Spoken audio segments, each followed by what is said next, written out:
لعبة تشارلي، اللعبة اللي أثارت الفزع والخوف بين طلاب مصر وعملت جدل كبير جدا بين الناس. يا ترى ايه حكايتها؟ وهل هي فعلا حقيقية ولا من صنع الشيطان فعلا، ولا مجرد أوهام انتشرت ما بين الأطفال والمراهقين؟ تعالوا بينا نشوف ايه أصل اللعبة دي. اللعبة دي أصلها مكسيكي وانتشرت في بدايات 2008 وخصوصا في دول أمريكا الجنوبية، وبدأ ظهورها على السوشيال ميديا لحد ما وصلت العرب، وفي سنة 2015 تحديدا طلعت ترند في مصر كلها بسبب الحوادث اللي عملتها بين طلاب المدارس الإعدادية في مصر وفي كذا مدرسة مختلفة.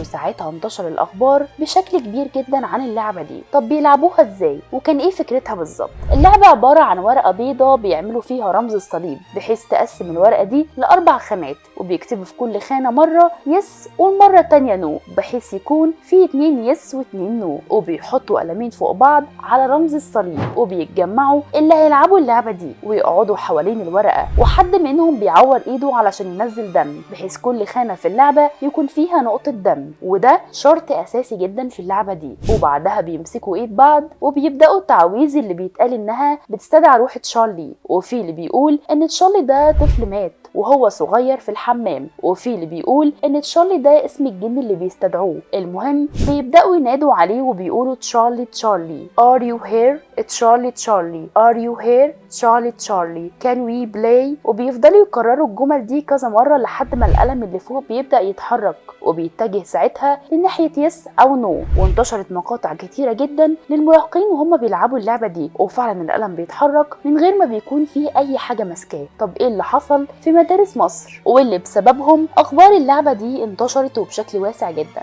الحكاية بدأت في مدرسة اعدادية في امبابة للبنات مع بنت اسمها شهد، عرفت عن اللعبة دي من صاحبتها اللي بدأت تشرح لها هي وصاحبتهم التالتة ازاي يلعبوها، بس شهد قالت لها انها مجرد خرافة ومش حقيقية، وعلشان تثبت لها ده وافقت انها تلعبها معاهم، واتجمعوا قدام الحمام وهي اللي عورت نفسها ونزلت دم من ايديها على الورقة، ومسكوا ايد بعض وبدأوا ينادوا على تشارلي لحد ما القلم اتحرك. فشهد والبنتين خافوا جدا، وشهد ساعتها قامت بسرعة وقالت ان اللعبة دي حرام وانها خافت ومش هتكمل، وخرجت بسرعة لحوش المدرسة. بس البنتين قرروا انهم هيكملوا اللعبة دي ويسألوا تشارلي عن حاجات كتير، وغابوا جوه في الحمام اكتر من 10 دقايق. وبعدها البنات اللي في الحوش وشهد معاهم بدأوا يسمعوا صريخ في الحمام مش طبيعي، ولقوا ان البنتين دول صحاب شهد خارجين من الحمام، بس شكلهم كان ساعتها غريب جدا وكان كمان مخيف قوي. كانوا ماشيين ماشية غريبة وراسهم مرفوعة لفوق وعينيهم حواليها اسمر كتير، وان عينيهم شوية بيظهر وشوية بيختفي، وان صوتهم اتقلب وبقى غريب جدا وبقى مخيف كأن حد غيرهم اللي بيتكلم. فبدأت البنات تجري وتصوت، ومدرسين المدرسة جم بسرعة لمكان البنات وحاولوا يسيطروا على البنتين، بس لاحظوا ساعتها ان تصرفاتهم كانت عنيفة جدا، وواحدة منهم اغمى عليها والتانية ما كانوش عارفين يمسكوها لحد ما اغمى عليها هي كمان. وبعدها الاسعاف جت والبنتين فاقوا بعد مدة كبيرة، والغريب انهم ما كانوش فاكرين اي حاجة من اللي حصلت لهم، وكل اللي فاكرينه انهم كانوا بيلعبوا قدام الحمام وبس، ومفيش حاجة تانية حصلت غير كده. وفي مدرسة تانية في نفس المنطقة بعد ما انتشرت اخبار البنات في المدرسة الاولى، اكتر من بنت حبت تجرب اللعبة دي، وكان اولهم بنت اسمها سما وكان عندها بالظبط 13 سنة، وقررت انها تجرب اللعبة دي مع اصحابها وشرحت لهم فعلا، وقعدوا برضو قدام الحمام وبدأوا يلعبوها. واول لما القلم اتحرك البنات خافت ووقفوا اللعبة. بعدها سما دخلت الحمام وبدأت تشوف اشكال غريبة جدا بتظهر لها، زي راجل لابس اسود وشفايفه سودة وعينه كلها بيضة وبيضحك ضحكة غريبة جدا وبيجري عليها، فبتصوت وبيغمى عليها، وبيعملوا استدعاء ساعتها لولي امرها، وبيروح القسم يقدموا الشهادة بتاعتها وبتحكي لهم كل اللي حصل. حقيقة اللعبة دي لحد دلوقتي مش معروفة وغامضة جدا، ومحدش عارف لحد الآن هل هي فعلا حقيقية وبيتم استدعاء روح شيطانية فعلا زي ما الناس بتقول عن طريق التعويذ، ولا ده كله مجرد خرافات.